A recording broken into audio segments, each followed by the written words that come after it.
Okay, so today we're going to do the Air Box Mod. I think LHT is the one that came up with it. I'm not really sure. Man, this car's filthy.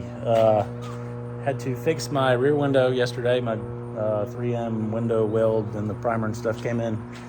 So I did that. I still need to clean it up and trim off a little bit of the excess glue and stuff. What do you guys use to maintain a soft top? First convertible, never had one before.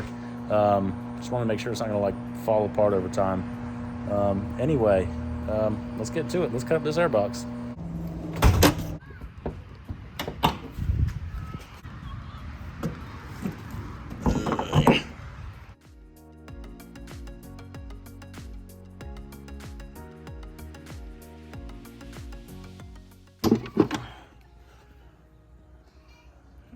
Air filter looks clean. So basically, the Air Box Mod, if you haven't seen the video already, this dam right here, or whatever you want to call that, you pretty much cut that out, and there's a little resonator port back there you cover up. And then on the top of the lid, there's this air scoop thing, and you basically cut out these little like plastic rivet weld things, pull that out, and you are supposed to get more airflow. Mostly I'm in it for the induction sound, but let's get to it. Okay, air filter's out of the way. I know you're probably better off pulling the air box out to do this, but I'm just going to use the old reciprocating saw here and see what we can do. See what happens here.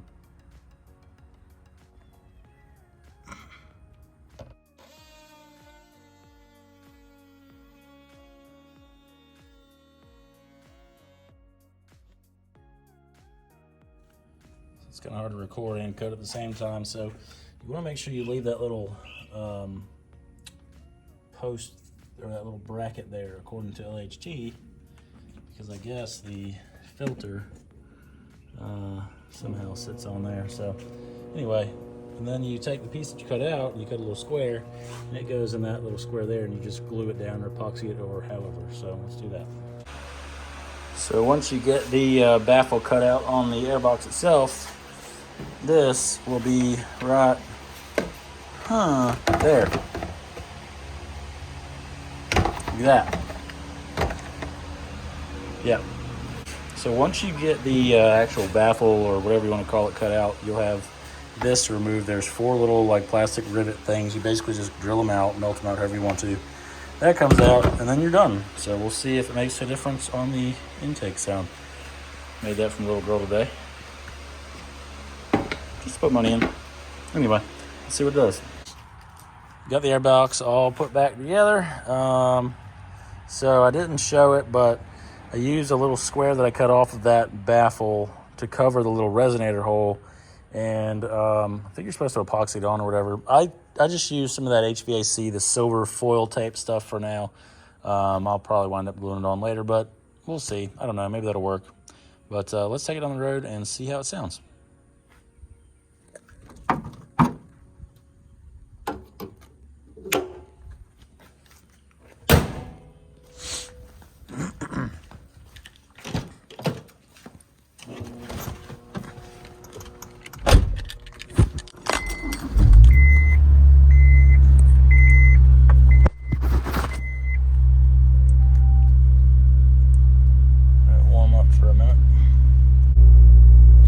So I've had the car for almost a month now. I've put about 2,000 miles on it. I live between Tallahassee and Gainesville in North Florida, in the middle of nowhere. I've been driving it to work every day, and then we took a trip down to, I met my wife in Astor for a fishing trip, and then we went to Daytona for a few days. Had a really good time down there. Kids were kind of sick, so that kind of sucked, but I've really enjoyed this thing so far. It's coming up to 10 now. I'm really enjoying it.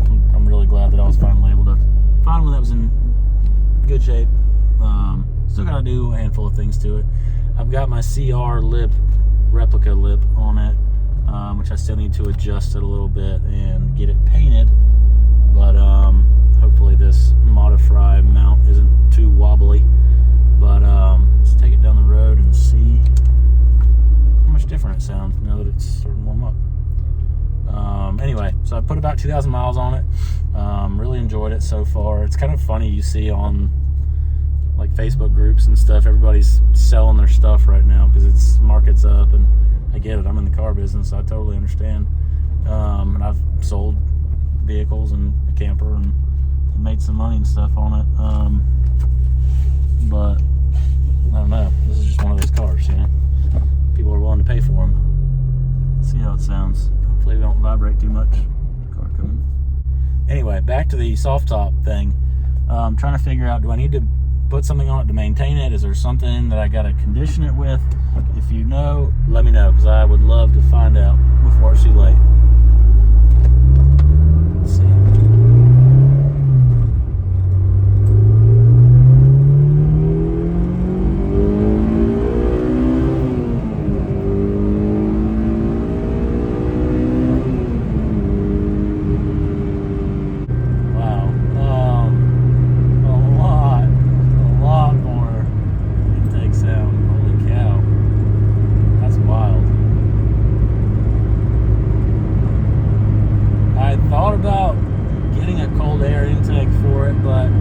Watched a video, I don't know, a few weeks ago where LHT compared a traditional cold air intake to their Airbox Mod, or what they're calling their Airbox Mod. And with heat soak and all that, they say that it's better performing. So, I mean, if that's the case, then why waste your money on a cold air intake that's going to perform worse, you know? I love it. It sounds awesome. That paired with the Revel exhaust. Man,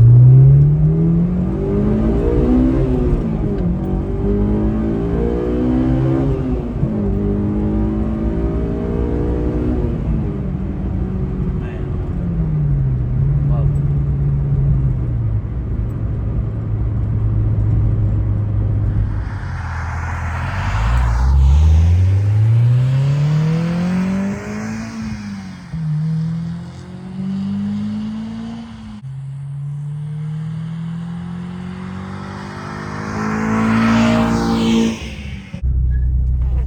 Next question. So the previous owner was setting it up to use it as a track car. So he put some really high performance brake pads on here, which is great. They're awesome. They catch really well. The problem is they are so squeaky. I'm gonna daily this thing, so I need to find something that's not quite as squeaky. So if you have any recommendations, let me know, because I need to know. But anyway, that's it for today. Hopefully you enjoyed the video. Hopefully you got something from it. If you didn't, sorry. Feel free to subscribe, comment, like the video if you want to, or don't, whatever you want. Anyway, we'll catch you on the next one.